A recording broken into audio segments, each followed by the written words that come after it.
Chapter 8. Dink snatched up the feather. Ruth Rose raised her eyebrows. Dink shrugged and stuck the feather in his pocket. I'm ready to head in, Walker asked. I promised Sis I'd get you back before lunch. He started up the engine and they chugged toward land.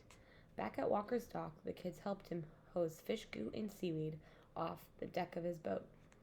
Then he drove them to the castle. Sis's car is gone, Walker said. She must be out doing errands. Will you kids be okay for a while?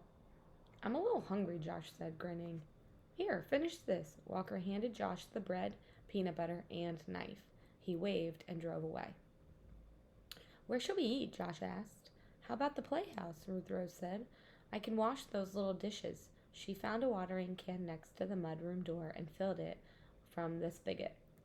On the way to the playhouse, Dink pulled the feathers out of his pocket. He told Josh how he'd found the third one on Walker's boat. The kids studied the feathers, holding them up to the sunlight. They're exactly alike, Josh said. Another parrot feather? Ruth Rose asked.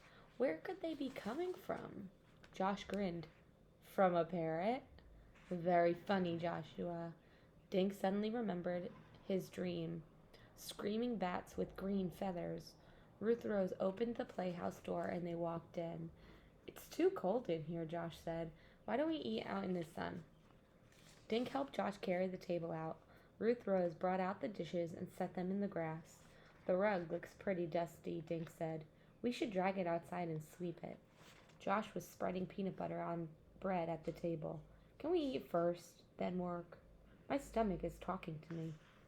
On his knees, Dink began rolling up the rug. Your stomach is... Hey guys, look!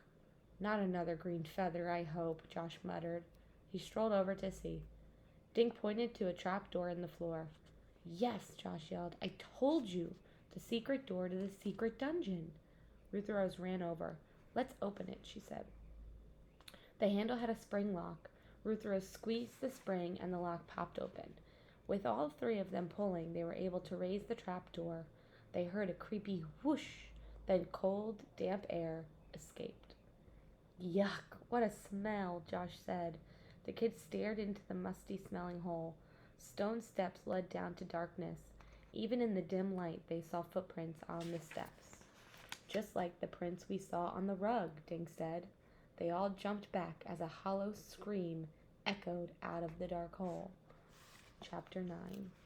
Something's down there, Ruth Rose whispered. Josh's eyes were huge. Not something, he whispered. Someone. It's the ghost of Emery Scott. Dink put his hand in his pocket and felt the 3 green parrot feathers. Taking a deep breath, he put a foot on the top step. I'm going down, he said. Dink walked down the steps, feeling along the cold stone walls. He tried not to think about slimy things that hung out in deep, damp tunnels.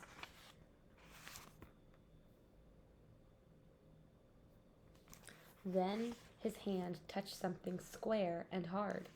A light switch. He flipped it up and the space was suddenly flooded with light. It's a long tunnel, he yelled. Ruth Rose hurried down the steps. She turned to Josh. Coming? All right, Josh sighed, but if anything touches me, I'm out of here. The tunnel was cold and narrow. They walked along the dirt floor. Small cobweb-covered light bulbs hung from the ceiling. The air smelled rotten. The tunnel went straight for a while, then turned a corner. Listen, Ruth Rose said. I hear water. I hate this, Josh said. I really do. Dink turned the corner and found himself standing in water.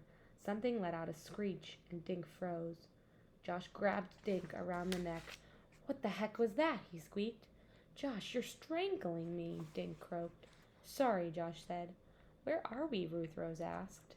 They were standing at the entrance to a cave. The rock walls oozed and the floor was underwater. Off to the left, another tunnel continued out of sight. I think I know where we are, Dink whispered. Me too, Josh said. We're in the dungeon. I better not see any skeletons. I think if we kept going through the cave yesterday, Dink continued, we'd have ended up here. It's one long tunnel, Ruth Rose said, from the playhouse to the ocean. Then something behind them made a loud squawk. Josh jumped, nearly knocking Dink over. Look, guys, Ruth Rose said. Over there. She pointed to a dark mound up against one wall. Dink walked over, splashing through the cold water. It's a tarp, he said. Holding his breath, Dink grabbed one corner and yanked it away. Under the tarp were 2 cages, one on top of the other. Each cage held 4 large green parrots. The birds panicked, beating their wings against the cage bars. Their screams echoed again and again off the cave walls. So much for the ghost of Emery Scott, Ruth Rose said. Josh laughed. Good. I don't know what I'd have done if I'd bumped into him. Dink pulled the feathers from his pocket. He held them next to one of the parrots. They're the same, he said. What the heck is this place? Ruth Rose asked.